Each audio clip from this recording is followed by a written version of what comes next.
Hello guys, welcome back to my channel. എല്ലാവരും സുഖമായിട്ടിരിക്കുന്നു വിചാരിക്കുന്നു. ഞാൻ നിങ്ങളോടൊരു കാര്യം പറയട്ടെ. Failure is not the end of your journey.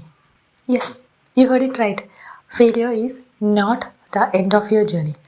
Actually failure അവസാനിപ്പിക്കുന്നത് നമ്മുടെ ജേണി ഒന്നുമല്ല. ഓക്കെ, നമ്മുടെ ജേണി ഇനി ഒത്തിരി ബാക്കിയുണ്ട്. നമ്മൾ മനസ്സിൽ ഇമാജിൻ ചെയ്തിരുന്ന ജേണിയുടെ ഒരു വേർഷൻ മാത്രമാണ് ഫെയിലിയർ കൊണ്ട് അവസാനിക്കുന്നത്. നമ്മളിലെല്ലാവരും ഏതെങ്കിലുമൊക്കെ സ്റ്റേജിൽ ഫെയിലിയർ എക്സ്പീരിയൻസ് ചെയ്തിട്ടുള്ള ആൾക്കാരായിരിക്കും. ഒരു പക്ഷേ നിങ്ങൾ ആഗ്രഹിച്ച ജോബ് കിട്ടിയിട്ടുണ്ടാവില്ല, ഒരു എക്സാം ക്ലിയർ ചെയ്യാൻ പറ്റിയിട്ടുണ്ടാവില്ല, ചിലപ്പോൾ എക്സാം പിന്നെയും ട്രൈ ചെയ്തിട്ടും ക്ലിയർ ചെയ്യാൻ പറ്റിയിട്ടുണ്ടാവില്ല, ഒരു റിലേഷൻഷിപ്പ് ബ്രേക്കപ്പ് ആയി പോയിട്ടുണ്ടാവും, അല്ലെങ്കിൽ ലൈഫ് നമ്മൾ പ്ലാൻ ചെയ്ത പോലെ ഒന്നും മുന്നോട്ട് പോയിട്ടുണ്ടാവില്ല. ഫെയിലിയർ, എന്തുകൊണ്ടാണ് ഫെയിലിയർ ഇത്ര പെയിൻഫുൾ ആവുന്നത്? കാരണം അത് ചിലപ്പോൾ തകർക്കുന്നത് നമ്മുടെ പ്ലാൻസിനെ മാത്രമായിരിക്കില്ല, നമ്മുടെ കോൺഫിഡൻസിനെയും സെൽഫ് ബിലീഫിനെയും ഹോപ്പിനെയും എല്ലാത്തിനെയും ചിലപ്പോൾ ഇത് ഷേക്ക് ചെയ്യാറുണ്ട്. പക്ഷേ ഞാനൊരു കാര്യം മനസ്സിലാക്കിയിട്ടുണ്ട്. ലൈഫ് ഒരിക്കലും നിങ്ങളോട് ചോദിക്കില്ല നീ ഒരു ഫെയിലിയർ ആണോ എന്നുള്ളത്. ലൈഫ് ചോദിക്കുന്നത് ഒരു ക്വസ്റ്റ്യൻ മാത്രമാണ്: വാട്ട്സ് നെക്സ്റ്റ്? ഇനി എന്താണ്? ഇന്നത്തെ വീഡിയോയിൽ ഫെയിലിയർ കഴിഞ്ഞ് എങ്ങനെ വീണ്ടും സ്റ്റാർട്ട് ചെയ്യാം, എന്തുകൊണ്ടാണ് സെക്കൻഡ് ബിഗിനിങ് പലപ്പോഴും ഫസ്റ്റ് പ്ലാനിനേക്കാൾ പവർഫുൾ ആകുന്നത്, ഇതൊക്കെ നമുക്കൊന്ന് ഡിസ്കസ് ചെയ്യാം. ഞാൻ ഇതെല്ലാം പറയാൻ പോകുന്നത് എൻ്റെ പേഴ്സണൽ എക്സ്പീരിയൻസ് വന്നിട്ടാണ്. ഈ ഫെയിലിയറിൻ്റെ ഏറ്റവും വലിയൊരു പ്രശ്നം എന്താണെന്ന് അറിയോ? Failure feels personal. അതായത് ഫെയിലിയറിൻ്റെ ഏറ്റവും ഡിഫിക്കൽട്ട് പാർട്ട് നമ്മൾ സംഭവിച്ച കാര്യങ്ങളെയും നമ്മൾ ആരാണെന്നുള്ളതിനെയൊക്കെ മിക്സ് ചെയ്യാൻ തുടങ്ങും. നമ്മൾ ശരിക്കും പറയേണ്ടത് ഐ ഫെയിൽഡ് എന്നാണ്. നമ്മൾ എന്തെങ്കിലും ഒരു കാര്യത്തിൽ നമ്മൾ ഫെയിൽ ആവുകയാണെങ്കിൽ നമ്മൾ പറയേണ്ടത് ഐ ഫെയിൽഡ് എന്നാണ്. പക്ഷേ നമ്മൾ പറയുന്നത് എന്തായിരിക്കും? ഐ ആം എ ഫെയിലിയർ എന്നായിരിക്കും. ഈ രണ്ട് സെൻറ്റൻസും തമ്മിൽ വലിയൊരു ഡിഫറൻസ് ഉണ്ട്. ഞാനൊരു അറ്റംപ്റ്റ് ഫെയിലായി, ഒരു എക്സാമിൻ്റെ അറ്റംപ്റ്റിൽ ഫെയിലായി, അതൊരു ഇവൻ്റാണ്. പക്ഷേ ഐ ആം ഫെയിലിയർ എന്ന് പറയുന്നത് അതൊരു ഐഡൻറ്റിറ്റി ആക്കി മാറ്റുവാണ്. അത് ഞാൻ ഫെയിലിയർ ആണെന്ന് പറഞ്ഞു വെക്കുവാണ് അവിടെ. ഇത് രണ്ടും ഒരിക്കലും കൺഫ്യൂസ് ചെയ്യരുത്. നമ്മുടെ റിസൾട്ട് ചേഞ്ച് ആവാം. ചിലപ്പോൾ ഇന്ന് ക്ലിയർ ചെയ്യാൻ പറ്റാത്തൊരു എക്സാം നാളെ ക്ലിയർ ആയി എന്ന് വരാം. പക്ഷേ your identity doesn't have to. So ഇത് രണ്ടും മിക്സ് ചെയ്യാതിരിക്കാൻ ശ്രമിക്കുക. എന്തുകൊണ്ടാണ് ഫെയിലിയർ ഹേർട്ട് ചെയ്യുന്നത്? Why failure hurts?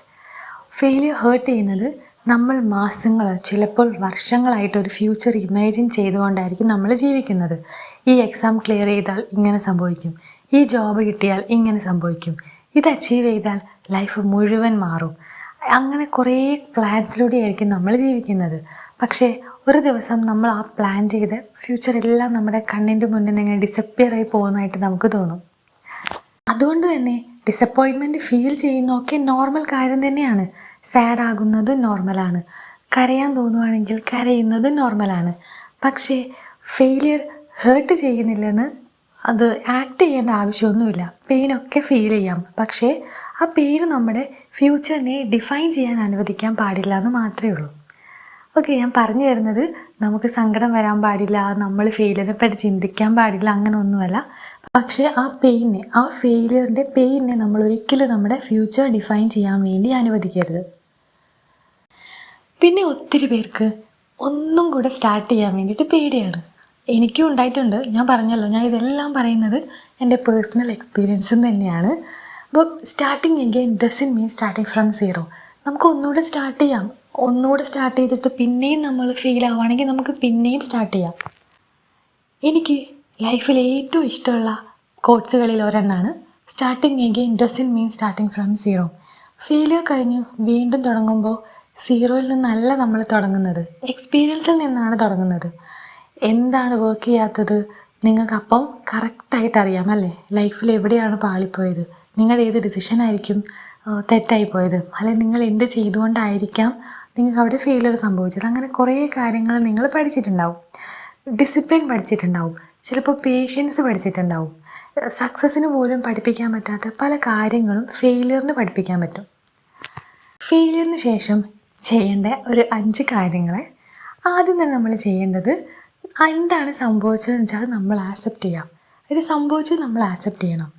ആക്സെപ്റ്റ് ചെയ്യാന്ന് വെച്ചിട്ടുണ്ടെങ്കിൽ അതൊരു ഗിവപ്പ് ചെയ്യലല്ല, അതൊരു റിയാലിറ്റി നമ്മൾ മനസ്സിലാക്കുന്നതാണ്. അല്ലാണ്ട് അത് നടന്നില്ല എന്നുള്ള രീതിയിൽ നടന്നിട്ട് നമ്മൾ ലൈഫിൽ ഒന്നും അറ്റൈൻ ചെയ്യാൻ പോകണില്ല. സോ അതാണ് ആദ്യം ചെയ്യേണ്ടത്. രണ്ടാമത് ചെയ്യേണ്ടത് ടേക്ക് എ ബ്രേക്കാണ്. ഒരു ബ്രേക്ക് എടുക്കുക. ഒരു ചെറിയ ബ്രേക്കൊക്കെ എടുക്കുന്നത് നല്ലതാണെന്നേ. അപ്പോൾ ഒരു ബ്രേക്കൊക്കെ എടുക്കുക. റെസ്റ്റ് എടുക്കുക എന്ന് വെച്ചിട്ടുണ്ടെങ്കിൽ അത് ലേസിനെസ് ഒന്നുമല്ല. ചിലർ റെസ്റ്റും ലേസിനെസ്സും തമ്മിൽ ഒരുപോലെ കാണാൻ ശ്രമിക്കുന്നത് ഞാൻ കണ്ടിട്ടുണ്ട്. എന്നാൽ അങ്ങനെയല്ല. റെസ്റ്റ് എന്ന് വെച്ചിട്ടുണ്ടെങ്കിൽ അത് നമ്മുടെ മൈൻഡിനും ബോഡിക്കും ഒക്കെ വേണ്ട കാര്യമാണ്. മൈൻഡിന് റീചാർജ് ആവാനൊക്കെ സമയം വേണം. So take a break. പിന്നെ നിങ്ങൾ ചെയ്യേണ്ടത് റിഫ്ലക്റ്റാണ്. സ്വയം 3 ക്വസ്റ്റ്യൻസ് ചോദിക്കുക. വാട്ട് വർക്ക്ഡ്, എന്തൊക്കെയാണ് ഇപ്പോൾ വർക്ക് ചെയ്തിട്ടുള്ളത് ഈ കഴിഞ്ഞ കാര്യത്തിൽ. പിന്നെ എന്തൊക്കെയാണ് വർക്ക് ചെയ്യാത്തത്, വാട്ട് ഡിഡൻറ്റ്. പിന്നെ വാട്ട് ക്യാൻ ഐ ഇമ്പ്രൂവ്, അല്ലേ? അതാണ് ഏറ്റവും important question. What can I improve. റിഫ്ലക്ഷനാണ് പെയിനിനെ ഒരു പ്രോസസ്സ് ആക്കുന്നത്, അല്ലേ? അല്ലെങ്കിൽ പെയിനായിട്ട് തന്നെ ഇരിക്കും. ആ ഒരു റിഫ്ലക്ഷൻ വഴിയാണ് നമുക്ക് ആ ഒരു പെയിനിനെ പിന്നത്തെ ഒരു സക്സസ്സിലേക്കുള്ള ഒരു പ്രോസസ്സ് ആക്കുന്നത്. അടുത്തൊരു പ്രധാനപ്പെട്ട കാര്യമാണ് ഒരു പ്ലാൻ ഉണ്ടാക്കുക. ഒരു പുതിയ പ്ലാൻ ഉണ്ടാക്കുക. സെയിം മിസ്റ്റേക്സ് ഈ പ്ലാനിൽ ഒരിക്കലും റിപ്പീറ്റ് ചെയ്യരുത്. ഡിഫറെൻറ്റ് റിസൾട്ട്സ് അക്സെപ്റ്റ് ചെയ്യുകയും ചെയ്യരുത്. അതായത് ഡ്രീം നമ്മൾ മാറ്റണ്ട. നമുക്ക് ആ ഡ്രീം തന്നെ കണ്ടിന്യൂ ചെയ്യാം. പക്ഷേ നമ്മൾ അതിന് വേണ്ടിയിട്ട് പ്ലാൻ ഒന്ന് മാറ്റി പിടിക്കാം. സ്ട്രാറ്റജി ഒന്ന് മാറ്റാം. ഓക്കെ, നമ്മുടെ സ്ട്രാറ്റജിയിൽ മാറ്റം കൊണ്ടുവന്നാൽ തന്നെ കുറേ കാര്യങ്ങളിൽ മാറ്റം വരും. അടുത്തത് start before you are ready. അതായത് കോൺഫിഡൻസ് ഒന്നും ആദ്യം വരില്ല. നമ്മളിങ്ങനെ വിചാരിക്കേണ്ട, ഞാൻ എന്നാൽ കുറേ ദിവസം റെസ്റ്റ് എടുക്കാം, എന്നിട്ട് എനിക്ക് കോൺഫിഡൻസ് ഒക്കെ വരട്ടെ, എന്നിട്ട് ഞാൻ സ്റ്റാർട്ട് ചെയ്യാമെന്ന് വിചാരിക്കേണ്ട. കാരണം കോൺഫിഡൻസ് അങ്ങനെ ആദ്യം വരില്ല. നമ്മൾ ആക്ഷൻ എടുത്ത് തുടങ്ങണം. ആക്ഷൻ എടുത്ത് തുടങ്ങിയതിന് ശേഷമാണ് കോൺഫിഡൻസ് വരുന്നത്. പെർഫെക്റ്റ് മൂമെൻറ്റ് നമ്മൾ വെയിറ്റ് ചെയ്തിരിക്കുകയാണെങ്കിൽ ചിലപ്പോൾ നമ്മൾ 4 hour വെയിറ്റ് ചെയ്തിരിക്കേണ്ടി വരും. ഇനി എനിക്ക് പറയാനുള്ളത് എന്നെപ്പോലെയുള്ള ആസ്പിരൻസിനോടാണ്. പല എക്സാംസിന് വേണ്ടിയിട്ട് പ്രിപ്പയർ ചെയ്യുന്ന ആസ്പിരൻസിനോടാണ്. നിങ്ങൾ UPSC ആയാലും PSC ആയാലും നീറ്റ് ആയാലും JEE ആയാലും ഏത് കോമ്പറ്റേറ്റീവ് എക്സാം പ്രിപ്പയർ ചെയ്യുന്ന ആളാണെങ്കിലും ഒരു കാര്യം ഓർക്കണം. ഒരു റിസൾട്ട് നിങ്ങളുടെ എൻ്റെ ലൈഫല്ല, അതൊരു ചാപ്റ്റർ മാത്രമാണ്. അത് നിങ്ങളുടെ ആ ഒരു ലൈഫിനെ മൊത്തത്തിൽ ഡിഫൈൻ ചെയ്യാനൊന്നും പോകുന്നില്ല. നിങ്ങളിപ്പോൾ ഫെയിലിയർ എക്സ്പീരിയൻസ് ചെയ്ത ഒരാളാണെങ്കിൽ ഒരു കാര്യം മാത്രം ഓർക്കുക. ഡിസപ്പോയിൻമെൻറ്റ് ഫീൽ ചെയ്യാം, റെസ്റ്റ് എടുക്കാം, കരയാം, നിങ്ങളെ തന്നെ ക്വസ്റ്റ്യൻ ചെയ്യോ, അതിലൊന്നും ഒരു തെറ്റുമില്ല. പക്ഷേ പ്ലീസ്, ഒരു ന്യൂ ബിഗിനിങ് പോസിബിൾ ആണെന്ന വിശ്വാസം അത് മാത്രം നിങ്ങൾ ഒരിക്കലും നഷ്ടപ്പെടുത്താൻ പാടില്ല. ചിലപ്പോൾ ലൈഫ് ഒരു ഡോറ് ക്ലോസ് ചെയ്യുന്നത് നമ്മളെ പണിഷ് ചെയ്യാനൊന്നും ആയിരിക്കണം എന്നില്ലെന്നേ. ബെസ്റ്റ് ഡയറക്ഷൻ കാണിക്കാൻ വേണ്ടിയിട്ടായിരിക്കും. Maybe your best chapter hasn't even started yet. Thank you so much for watching. If this video touched your heart, ഇത് ഷെയർ ചെയ്യുക. ചിലപ്പം ഈ വീഡിയോ ഇപ്പം ആവശ്യമായിട്ടുള്ള ആരെങ്കിലും ഉണ്ടാവുമായിരിക്കും. പിന്നെ എപ്പോഴും ഓർക്കുക, failure is not the opposite of success. Sometime it's the path that leads you to it. Failure സക്സസിൻ്റെ ഓപ്പോസിറ്റൊന്നുമല്ല. ചിലപ്പോൾ അത് ഒരു പാത്തായിരിക്കാം നമ്മളെ സക്സസ്സിലേക്ക് ലീഡ് ചെയ്യാൻ വേണ്ടിയിട്ടുള്ളത്. So see you in the next video.